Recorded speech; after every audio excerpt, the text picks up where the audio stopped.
डटे हुए नेता, वो अपनी कुर्सी नहीं छोड़ना चाहते, वो देवस्थानम जो बोर्ड है उसको भी भूल गए। आपका क्या कहना है? देखिए मैं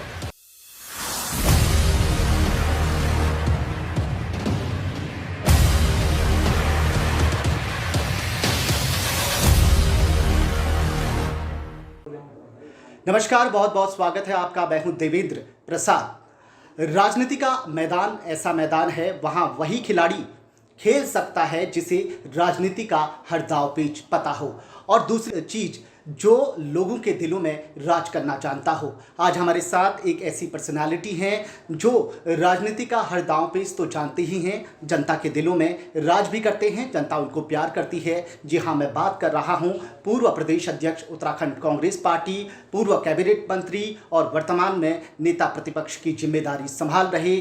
जी हाँ, मैं बात कर रहा हूं प्रीतम सिंह जी की। प्रीतम सिंह जी, आपका बहुत बहुत स्वागत है। जी धन्यवाद।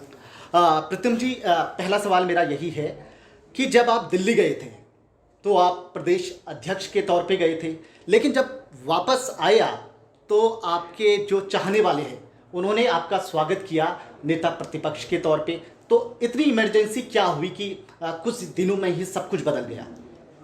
देखिए राजनीति में जब समय करवट लेता है जी तो इस तरीके की घटनाएं घटित होती हैं।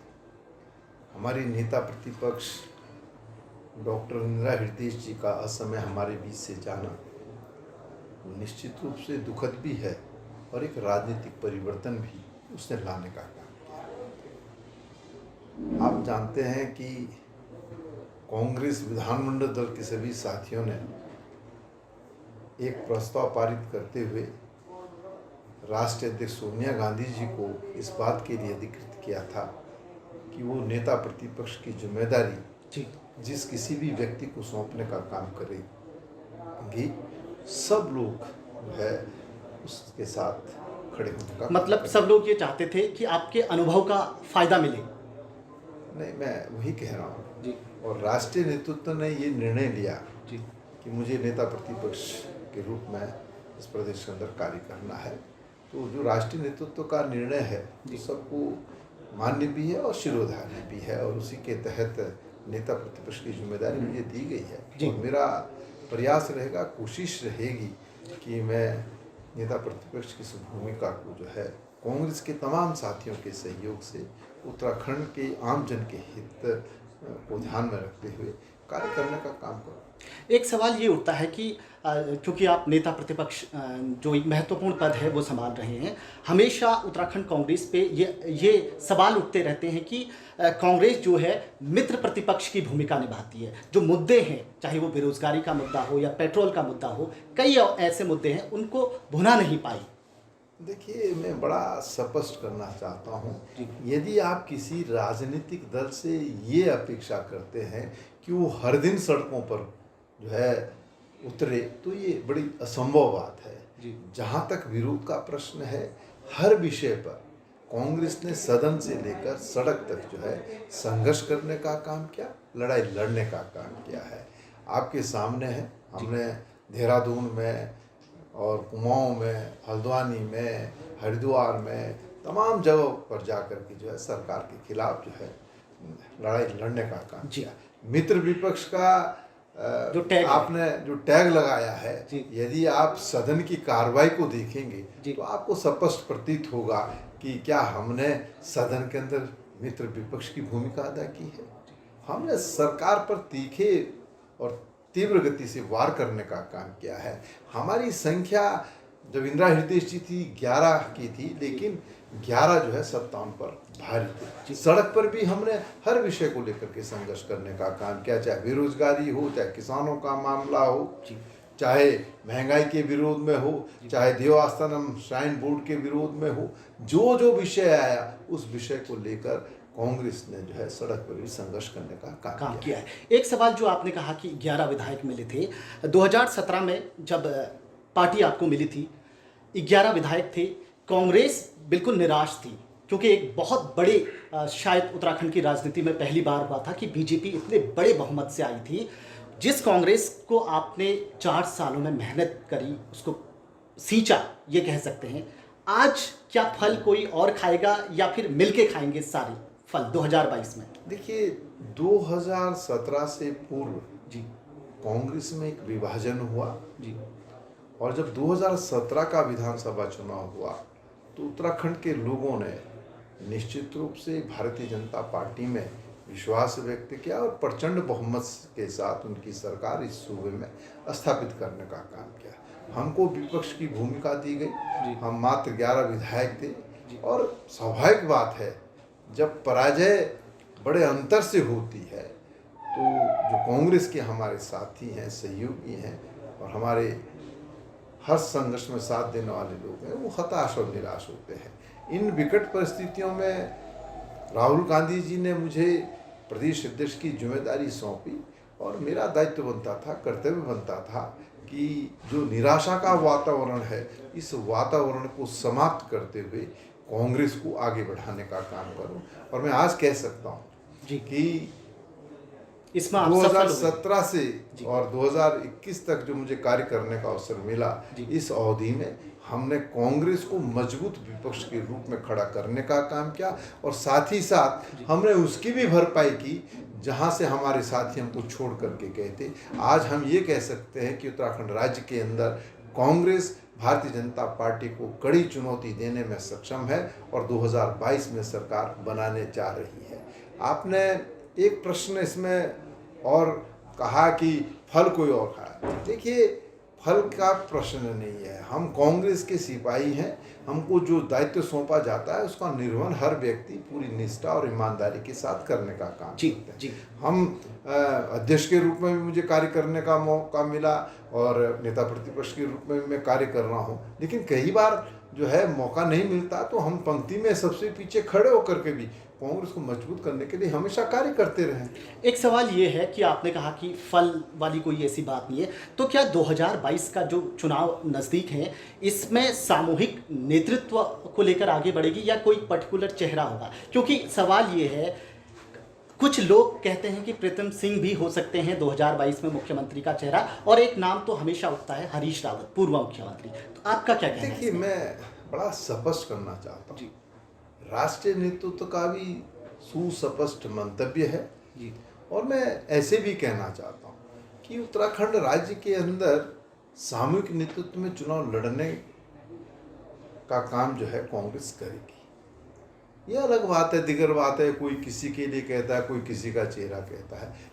चेहरा हमारे पास सोनिया गांधी का है, चेहरा हमारे पास राहुल गांधी का है। जिस सोनिया गांधी की वजह से आज हम इस प्रदेश के अंदर कांग्रेस को मजबूत करने का काम कर रहे हैं, तो उनसे बड़ा चेहरा कोई दूसरा नहीं हो सकता है। हम संयुक्त रूप में लड़ेंगे और राष्ट्रीय नेतृत्व तय करेगा कि किसको जिम्मेदारी सौंपनी है।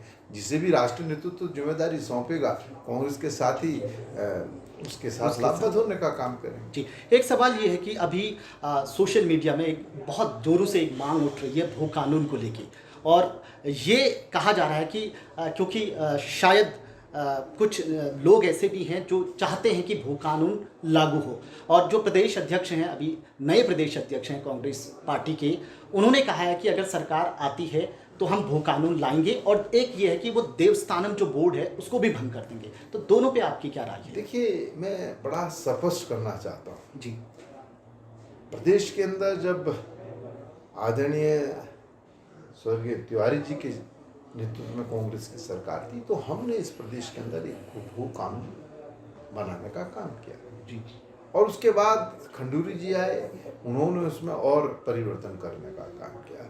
और वो भू कानून जो पूर्ववर्ती सरकारों द्वारा, चाहे कांग्रेस की रही हो चाहे बीजेपी की रही हो, लगातार जो उसके अनुरूप जो है प्रदेश आगे चल रहा था।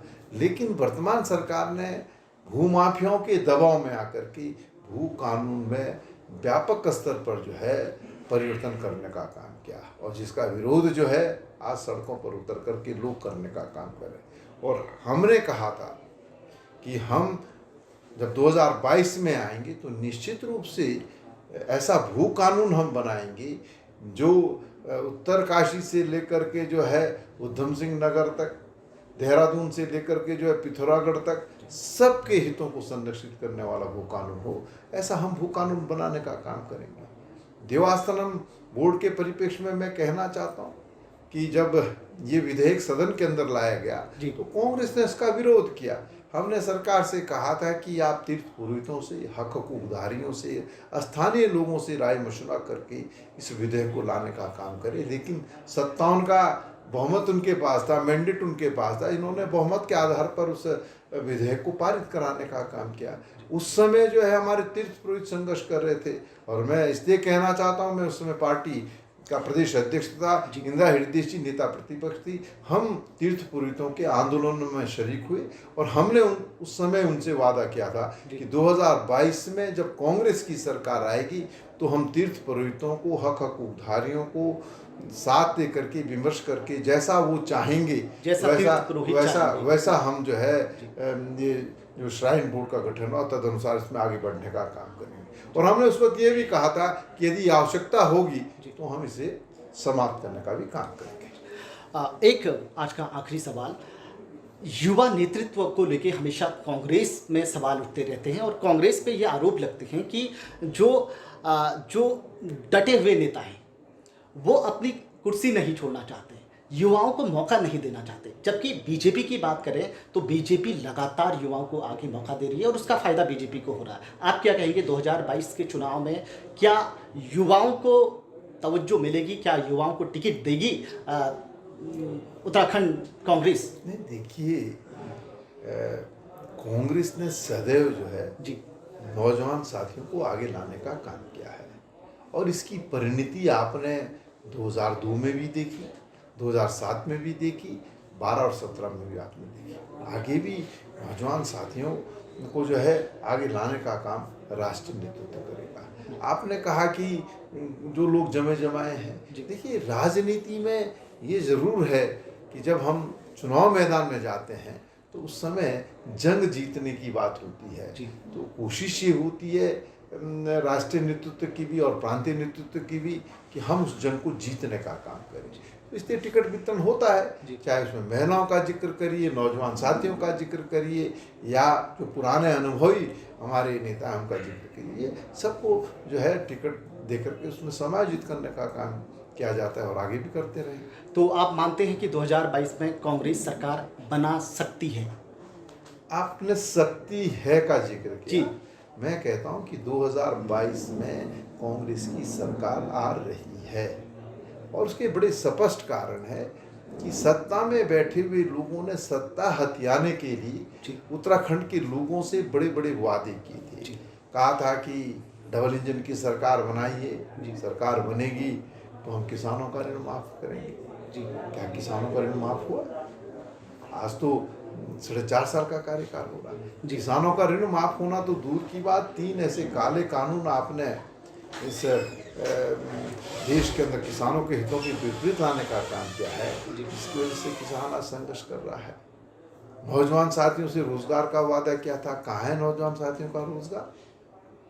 डबल इंजन की बात कही थी, डबल इंजन 4.5 साल में स्टार्ट नहीं हो पाया है। लेकिन बीजेपी तो कहती है कि रोजगार दिया है और अगर रोजगार दिया है, अगर उनका डबल इंजन स्टार्ट हो गया है, किसानों के हितों में उन्होंने काम किया है, तो आप मुझे बताइए ना, क्यों 3 मुख्यमंत्री बदले?